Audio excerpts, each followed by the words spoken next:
حدیث نبی صلی اللہ علیہ وآلہ وسلم۔ عبادہ بن صامت رضی اللہ عنہ جو بدر کی لڑائی میں شریک تھے اور لیلۃ العقبہ کے 12 نقیبوں میں سے تھے،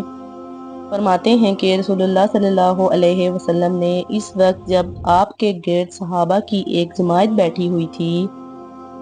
فرمایا کہ مجھ سے بیعت کر لو، اس بات پر کہ اللہ کے ساتھ کسی کو شریک نہ کرو گے، چوری نہ کرو گے، زنا نہ کرو گے، اپنی اولاد کو قتل نہ کرو گے اور نہ عمدن کسی پر کوئی ناحق بہتان باندھو گے، اور کسی بھی اچھی بات میں خدا کی نافرمانی نہ کرو گے۔ جو کوئی تم میں اس عہد کو پورا کرے گا، اس کا ثواب اللہ کے ذمہ ہے، اور جو کوئی ان بری باتوں میں سے کسی کا ارتکاب کرے اور اسے دنیا میں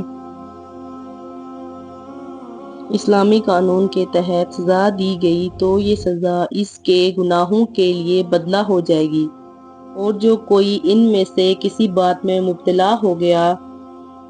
اور اللہ نے اس کے گناہ کو چھپا لیا تو پھر اس کا معاملہ اللہ کے حوالے ہے، اگر چاہے معاف کرے اور اگر چاہے سزا دے دے۔ عبادہ کہتے ہیں کہ پھر ہم سب نے ان باتوں پر آپ صلی اللہ علیہ وآلہ وسلم سے بیعت کر لی۔ صحیح بخاری 18۔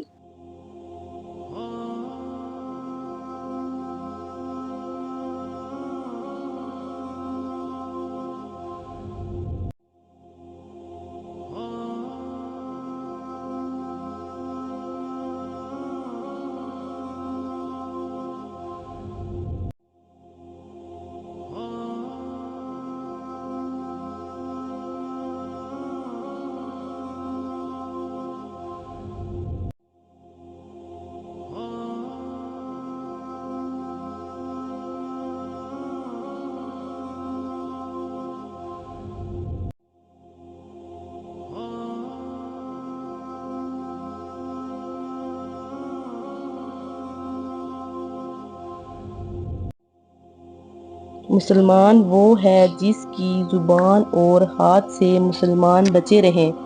اور مہاجر وہ ہے جو ان کاموں کو چھوڑ دے جن سے اللہ نے منع فرمایا۔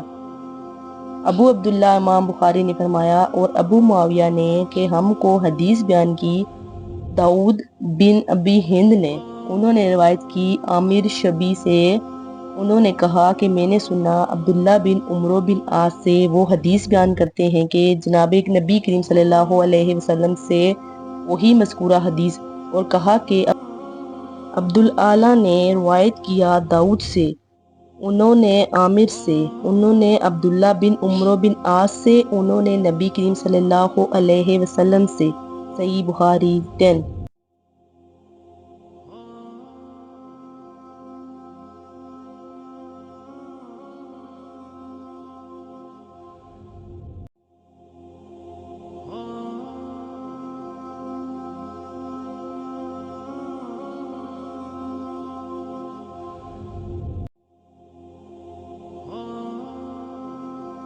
حضرت صلی اللہ علیہ وآلہ وسلم نے فرمایا، تم میں سے کوئی شخص ایماندار نہ ہوگا جب تک اپنے بھائی کے لیے وہ نہ چاہے جو اپنے نفس کے لیے چاہتا ہے۔ صحیح بخاری 13۔